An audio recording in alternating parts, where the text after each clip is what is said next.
game tonight. In fact, it's happening at this moment as we speak. I know Jared's tight, but I appreciate you being I'm here. watching on my phone right now. We got the Knicks and the Pacers. So obviously, I want you to kick us off, Jared. What's it looking like? What you think? I think it's going to get it in 5 or 6. I feel like there's going to be some moments where they're going to fall asleep on defense. Indiana's going to get them. Indiana had the best offense this year. But I feel like the Knicks can match up with them pretty well, especially if they decide to kind of go deeper than they have been going this whole playoffs. With Tom Thibodeau as the coach, you think you're gonna play more than 7 people? But my thing is, probably not. But my thing is you got Pachulia, Pressure Pachulia on the bench.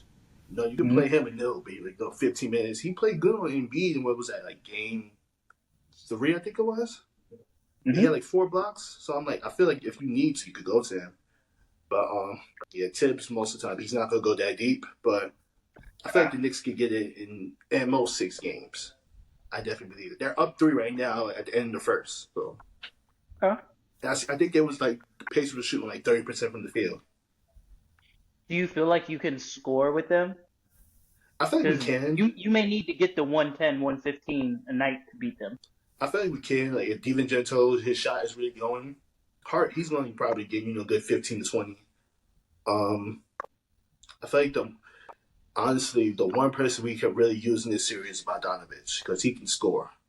That's the one person we can really use, but he's out for the whole season. I feel like McBride is going to be the person we're going to have to rely on. That it's going to be that X factor. He's probably going to get a lot of minutes on Haliburton, and he's going to have to be asked to score. He's become a knockdown shooter this playoffs, so we're going to have to really use him this series. Before you jump in here, Mont, I just want to ask, do you think that Pascal Siakam could be a matchup problem for the Knicks? The kind of that athletic 4. He can put the ball on the deck. He can shoot it a little bit. Something you didn't really have to deal with Philly. It's not like you were worried about Tobias Harris. Yeah. Honestly, I think Hart can guard him. I think Hart can contain him for a bit. Hart is only 6'4", but athletic, strong. I don't know how he be getting these rebounds, but he gets them. So I think he can. I think he can contain Siakam for a bit. I like it. What do you think, Mont? What do you see? Knicks in 6.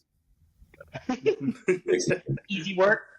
It will be competitive because to the point that you guys made, the Pacers can definitely score the ball, but if shots aren't falling, Pacers were one of the worst teams defensively this season.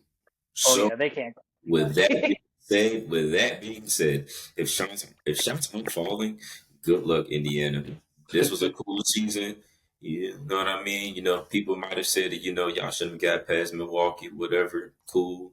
But you guys got the job done. Consider this season a success. But New York Knicks to the Eastern Conference Finals, man. Mm-hmm. I think we're in agreement here. They can defend. That's the thing. It's even if their shot is not falling, they're going to defend. So I think that's what's going to set them apart. Yeah. I agree. That's what I think it is for me too. I think I'm going to take the Knicks in 6. I can't. Part of me wants to say 5, honestly, but just the way the Pacers can score, I could see them winning 2 home games. I could see that happening. Yeah. Mm-hmm. But the Knicks, they can win a lot of different ways. They can outscore you. They can win they've proven they can win a close drag out fight type game. They have a lot of grit. Them Villanova boys they's connected, man. I'm telling you, they're really locked in. They're believing in Jalen Brunson as their leader, and everyone's playing their role. DiVincenzo hitting big shots. Josh Hart is I think, Jarrett, you actually said it on one of your pod episodes. Every team needs a Josh Hart. He's the perfect utility guy. He really when you think about a guard who's capable of getting 15 rebounds, it's just every team could use a guy like that. Every team could use a guy. Yeah, Lakers had them. They let them go. So thank you for the Lakers for letting them go. Oh, we done gave you got Julius Randle too. Oh yeah, we give players away. Don't please. I'm trying to move on. I'm trying not to grieve my Lakers right now. Jared, please don't do this. So Lonzo, do you mind if I ask you a question though?